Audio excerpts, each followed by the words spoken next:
Nageenya waaqesiniif haa baay'eetu hashama harka fuunee jirra jirtu kabajamtootaa fi jaalatamtoota hordoftoota kiyyaa lammii akkam jirtu warri biyya keessaa kan biyya alaa bakkuma jirtanitti nageenya waaqesiniif haa baay'eetu.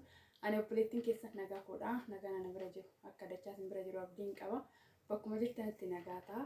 Har'a mana kiyyaa lammiitti affeeramee argameen jira. Sababni itti argames kiyyaa lammii gaaffiilee waan adda naaf dhiyeessitee jirti. Anis immoo gaaffii ishii deebisuudhaaf qophii ta'ee eeyyamamtu ta'ee mana ishiitti argameen jira. Yaa hanga viidiyoo dhumaan waliin tura. Akka waliin turtan kabajaaf jaalala isin gaafanna. Warri maatii taatanii laayik sheer gootanii jajjabeessaa jirtan guddaa galatooma. Nama baay'ee cimtuudha dhugaa dubbachuudhaaf. Nama baay'ee dhugaa yeroo mana ishee jala dhufu wantoota hin beekne baradha.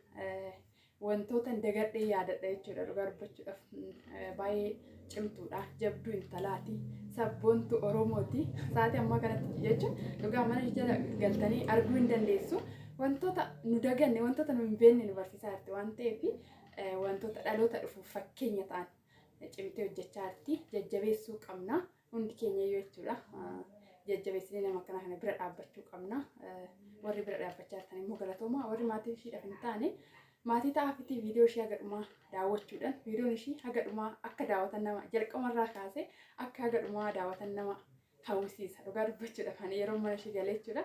Kanaafuu jajjabeessuu qabna jajjabeessaan isiniin jedha. Asumaan haasaa isinitti hin baay'isu gara gaaffii ishee na dhiyeeffattetti deemnaa jechuudha. Gaaffii tokkoffaanii maqaan kee kan addunyaa fi yuutuubii tokko moo garagaraa yoo garagar ta'e of nu barsiisii jedha. Maqaan koo kan yuutuubii fi kan addunyaa tokkuma. Garagaraa miti ijoollee baay'ee yeroo baay'ee maqaa garagaraa godhatu. Ani garuu maqaan koo kan addunyaas gaaddiseedhuma kan yuutuubii koos tokkummaa jechuudha. Gaaddisee Suufan jedhama. Yaa asirratti immoo gaaddisee Toobiidha jechuudha. Abbaa kunarraa fudhateera Toobiin yuutuubiin jechuudha. Gaaffii lammaffaanii iddoo dhalatte irraa eegaluun of nu beeksisii jedha. Iddoon dhalootaa koo Arsii aanaa Honqoloo Waabee ganda Limmuu Kaaraa isa jedhamu keessatti dhaladhee. Gaaffii sadaffaan amma hoo eessatti argamta? Amma bakkeen itti argamu yaa Yemadaam qimamnan innaa Beeruuti yookiin Libaanoon ishee jedhamtu keessatti argama. Gaaffii arfaffaan amala kee kan duraanii nuuf ibsi. Amala koo kan duraanii amalli koo kan duraanii baay'ee namaaf hin ajajamuun ture. Dhugaa namaaf hin ajajamu. Sababni isaas akka koo biratti waan an guddadheef waan an ofii jedhe san argachuun qaba. Yoo naaf kennu baatan guyyaa sun guyyaa miti. Nama tokko yeroo isin dubbadhu hin nyaadhus hin dhugus akkasumatti oolu. Nyaata akka halkan fidanii galgala yoo galgala guyyaa ooleen yoo irraa galedhanii galgala iddoo na irra bira naa godha. Akka carraa daa'ima waan ta'eef yoo beeloftee nyaatti yoo dhossaadhaan illee yoo nyaattidhanii jechuudha. Ganama sana akkasumatti dhufanii nyaata safuu hin nyaadhu. Waan nan jedhe san argachuu baannan guyyaa sun bakka nama tokko jalaa isin dubbadhu hin ba'u garuu sim jedhee tan oola jechuudha. Amala badaan qaba ture. Namaan ajajamu maatiidhaaf hin ajajamu. Hedduma ofii yaa barbaadeen oola. Maaliif akka koo biratti waan an guddadhee fi yeroon akka koo bira jiru san akkam barbaadellee yoon ta'e hojjechuu soon baadhee rafaa soon oole natti hin dubbattu ture. Maatii biras akkana deebinaan immoo amalli sun hin jiru kaa hojjechuu qabda waan ta'eef baay'ee natti ulfaachaa ture jechuudha. Amala addaa tan baasaa dhufe jechuudha. Maaliif isaan maatiin kee akka sanii miti akka ati hojjettu barbaadu manatti si dhiisanii deemanii akka ati horiis yaa ta'u waan hunda an horii soo ta'e horii biras yoo na godhani hin eegu jechuudha. Yeroo wayii daqiiqaa takkaaf biraazariin misaa nyaatu jedhanii biratti nagatanii deemanii yoo isaan deebi'an horiin hin jiru midhaan bira jirus midhaan gandaas gimmaashni hin jiru. Innaa amala baay'ee namaaf hin ergamu san ni ajajamuuf jechuudha. Amalli koo yeroo sanii amma garuu ammallee akkasuma akkanaan hin jenne hin ajajamuun ture. Bakka illi hanyaa yoo waan tokko na tuqanii waan san argachuu baadhe guyyaa san bakka nama hunda baxabbaxeen oola jechuudha. Innaa achumaanis of miidhas immoo gaafa hin nyaatin yoon oolu san of miidhu jechuudha miti of miidhas ture. Amma garuu adeemsa keessa dhiiseera jechuudha hundaayyuu. amalli hunduu ijoolleen gisee daa'imummaatti fi amalli ammaa garaagaraa erga waan hundi namaa galee akka duraa sana yoo jedhan amma illee hin qabu amma akkasitti hin qabu jechuudha. Amalli koo kan duraa akkas ture. Gaaffii shanaffaanii ati yeroo barattu yookiin barattuu turtetti ilaalcha akkamii hawaasa kee qabda ture? Bal'inaan irratti nuuf kenni. Yeroon baradhu ilaalcha hawaasa kootii qabu. Dhugaa dubbachuudhaaf naannoo itti dhaladhetti jechuudha. Bishaan hin jiru gisee bonaa baay'ee hawaasni naannoo sanii dhugaa dubbachuudhaaf baay'ee bakka horiis ta'ee iddoo biraa oofanii iddoo sa'aatii deemsa karaa sa'aatii 4 karaa sa'aatii 5 fa'aa oofanii bishaan obaasanii galu yeroo bonaa jechuudha. Yeroo san bakka odoo naaf natti tolee hin jedha yeroo san ganna yaa'u namatti tola garuu hawaasni naannoo keenya yeroo bonaa qofa kan isaan rakkatan jechuudha. Rakkinni sunis bishaanii. Osoon baradhee bakka jallisiin hin jira hin beekna waan ta'eef jallisiidhaan immoo iddoon nutti dhiyoo jira bishaan iddoon baay'een fagaatu garuu osoo waan danda'amu ta'e iyyuu jallisiidhaan akka nu bira gahu hin godhama ture. Odoo namni cimee hawaasan keessatti hawaasni hunduu iyyatee hin danda'ama ture yookiin namni tokko immoo namni hoogganaa qabu naannoo keenya san jiraate jechuudha. Kanaafuu yeroo san bakka yeroo bonaa san baay'een gadda bakka maaliif odoo namni tokko nu keessaa baratee barumsa guddaarra ga'ee iddoo guddaa ga'ee naaf danda'ameetu akkas godheen jedha bakka yeroo maatis ta'e akka dhugaatii bishaan dhugaatii jechuudha. Halkan bulaniiti halkan kan binees yaa'u gisee san bineessa akka ammaa kanaa miti malee dhugaa kanuma bineensi wajjin deemaa bulan bakka irra kan halkan kan dhugaatii ofiitiif jechuudha. Yeroo san baay'ee bakka yoon baradhee osoon baradhee iddoo guddaa ga'ee haala kana sirreessee fi hawaasa naannoo kanaa waan kan akkanaa kana mijeessee fi isa jedhutu keessa koo jira ture. Yaa hin barannes hin xumurres akkas ture. Yaa minyoota yaa liqimmaalo akkasin hawaaf ture hawaasa naannoo kootiitiif.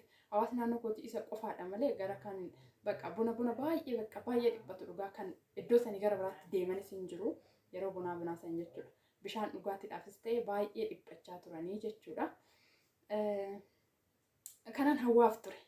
Gaaffii jaffaanii barumsa kee irratti nama akkamii turte? Ilaalchi ati barumsaaf qabdu hoo maal fakkaataa jedha. Barumsa irratti nama akkamiin ture? Nama baay'ee barumsa jibbuun ture.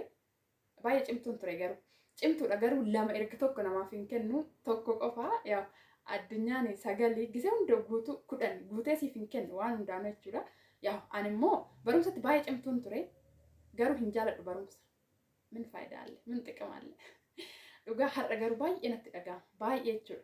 Biraazarii koo kan irratti dhalate wajjin gola tokko baranna ture. Kutaa tokko hanga 4 inni tokkoffaa bahe ani lammaffaan baha jechuudha. Akkasumatti odoo baranna ture ani kutaa 4tti addan kute simisteerri duraa bichaa baradheen adda kute inni na biraa taree itti deebi'eetuman 4 baradhee yaa har'a garuu inni iddoo jiruu fi iddoon ani jiru baay'ee garaagarummaa guddaa qaba. Homaa gochuu hin danda'u. Maal godhee gaaffii kan abbaa duba ooltidha. Amma osoo ta'e osoo akka amma kanatti naaf galee itti fufee osoo baradhee barumsa koo baay'ee gaarii ture. Yaa ilaalchi ati barumsaaf qabdu hoo maal fakkaata kan jedhu ilaalchi ani barumsaaf qabu hin jaaladhu. Waanuma barumsatu caana maatiin naan lolu maatiin dhugaa gaafa ani barumsa hin deemne yookiin faazarii koos ta'e jechuudha. Akka maatiitiin ta'e obboleewwan koo hundi isaaniitu barumsatti baay'ee cimuudhaanii akkasuma faazariinis maazariinis akka nu barannu deemanii hawwii qabu sirriitti nu lolu jechuudha. Yoo fatanaa fattanamnee too biraazariin 10 keessaa 10 fide fatanaa gisee kutaa 1 kutaa 2 akkas kutaa 3 namni hin jira miti fatanaa sanni ani yoon takkallee ta'u yookiin lama dhabee galgala san bakka yoon immoo naan lolu dhugaa na gorsu lola osoo hin taane akka naaf galuuf barumsi maal akka ta'e sirriitti na gorsu. Faayidaa maal qabare? Akkasitti gorsa isaanii sanis hin dhageenye har'a kinoo homaa gochuu hin danda'u. Yaa waan naaf fayyaadha waan ta'eef galees barachuu hin danda'a ammatti deebi'ee. Garuu ani waan akkasii keessa darbe garuu dhaloota dhufuuf gorsee akka isaan baratanii akka natti dhagahame kan akka isaan itti hin dhagahamne ijoollee baay'een itti himaan ture ammallee taanan jechuudha. Siistariiwwan anaa gadiitu baay'ee lolaan anaayyuu amma akkanatti natti dhagahamaa jira. Akkanan ture jedheen isaan lola dhugaa dubbachuudhaaf. Kanaafuu ilaalchi ani qabuuf immoo osoo namni hunduyyuu baratee dhugaa barumsi baay'ee gaariidha. Hojjetaa mootummaa qofa ta'uufi miti yeroo naaf hin galle malee naaf hin galle waan ta'eef yeroo sanitti ka. Kanaadha ilaalchi ani isaaf qabu barumsaaf qabu yoo sanumaan itti fakkaatu hin jaaladhu waan ta'eef amma garuu iddoo guddaadha hundi keenya yaa warri barattaniis bira dabartanii warri kun immoo daa'ima keessanis haa ta'u obbolaa keessan xixiqqoos haa ta'u ilaalcha guddaa kenniniif akka isaan baratan cimsuu qabna. Barumsi wanta baay'eedhaaf namni barate hin badu kufee hin kufu jechuudha eessattuu. Gaafii torbaffaanii amala kee kan duraanii fi kan ammaa tokko moo jijjiirama jira? Yoo jijjiirame sababa waliin ibsanuuf godhii jedha. Amala kee kan duraaniif kan ammaa tokko moo jijjiirama qaba jedha. Amala koo kan duraaniif kan ammaa yaa durallee amalli kee kan akka maalidha kan jedhu gaafii meeqaffaarratti dubbadheen ture. Amalli koo kan duraaniif kan ammaa baay'ee garaagarummaa guddaa qaba. Maaliif amalli koo kan duraanii baay'ee namaaf hin ajajamuun ture. Baay'ee nama dhugaa hin ajajamu maatiidhaaf maatii koo baay'een makaraa agarsiisaa ture dhugaa dubbachuudhaaf. Ana qofa malee jarri kun anuu sababni nani akka koo biratti guddadheef natti fakkaata yoo ilaalu malee ijoolleen hunduu ajajamtu ture. Ijoolleen teenya maaliif quba afaan godhan nama hin ciniinan tuni maalidha abiddi naan jedhu bakka hin dhaga'u namaaf maana tuqan hin jedha waan hin jedhu sayyoo dhabe guyyaa hin ta'u. Amma garuu garagara sababni isaas tokkoffaa haala yaa idmeedha miti namni tokko ahulma guddachaa deemu baranarra eegere haaluma hunduu wanti hundi galaa fi deemu waan hundaa jijjiiramaa deema akkuma bifaan guddachaa deemnu san amalli keenyas jijjiiramaa deema. Kanaafuu yeroon amala keessa jijjiirsisa. Haalli yeroo nama jijjiirsisa haalli jiruun biyya ormaatis nama jijjiirsa jechuudha. Ani ergan biyya kana dhufeeni haaluma duraarrallee garuu ergan biyya Arabaa deemee amala addaa wayiin horadhe dhugaa obsa qabaachuu obsa illee hin qabu ture. Ammallee obsa hanqina obsaa nan qaba garuu haga duraa sanii miti.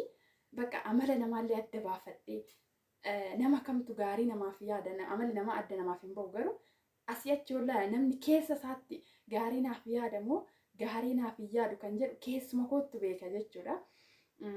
Kanaafuu sababni itti jijjiirames amalli koo jireenya biyya ormaati tokkoffaa jechuudha. Kan obsa na barsiise kan haati ormaa maal akka taate na barsiise yeroo haadha koo bira jiru san akkas godhaa ture har'a garuu yoon akkas godhu kan jedhu gaafii natti ta'a yeroo baay'ee jechuudha dhugaa. Haala duras jedheera haala idmee guddinarraan kan deeman namni jijjiirama deema. Amalli kun na baasa nan baasu nama wajjin akka hin jiraadhu nan taasisamoo nan taasisu jettee adda baafattee ofii keetiin beekta. Yeroo sanitti garuu maatii koo qofa waan ta'eef kan natti mul'atu bakka omaa tokko hin argu ture jechuun maatii koo biran jira. Isaan irratti quufuu malee bakka omaa tokko wanti tokko natti mul'atu ture. Har'a garuu amala qabaattu malee nama wajjin buluu hin dandeessu. Karaa kamiinuu yaa ta'u amalli baay'ee barbaachisaadha. Amala gaarii qabaachuun kanaafuu amma namaaf ajajamtu bakka nama ofitti amanamummaa qabu nama jechi namaas ta'ee jechi namaaf gocha namaas feddoon kennanii akkasuma immoo jechi namaa namni tokko nama gorsuu danda'a. Gorsa nama taazaa hin bakka gorsa nama fudhatudha. Akka duraanii sanii miti. Maaliif bakka kana deemu naan jedhan nan dida ture. Amma garuu inni sun jijjiirame amala gaariitti naa jijjiirame jechuudha. Kanaafuu sababni akkuma dura dubbadhe sababa sirra deebiin dubbadhe waan ta'eef haala idimeetiin sababni maalidha bakka jedhametti haala idimeetii fi jireenya fumashiitiifuu barumsa sii kenniti akka amala gaarii horattu adda baafattee akka adda baafattee amala akkamii yoo qabaadhin jiraachuu danda'a nama wajjin jaalatamu nama biratti jaalatama fudhachuu qaba kan jedhu adda baaftee jireenya fumashiitii sitti himte jechuudha.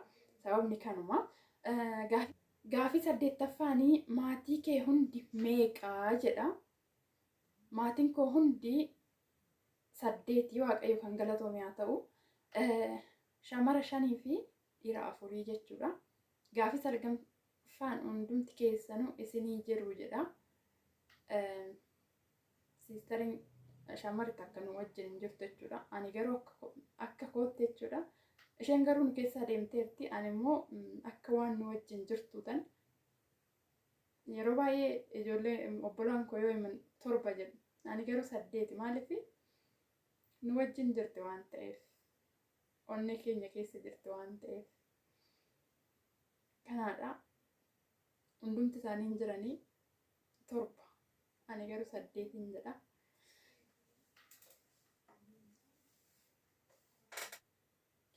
Gaafii kurnaffaanii ati meeqaffaa irratti dhalattee jedha. Ani shanaffaa irratti dhaladhee dhiirri lamaa fi shamarri lama na dura jiru jechuudha. Shanaffaa irratti dhaladhee.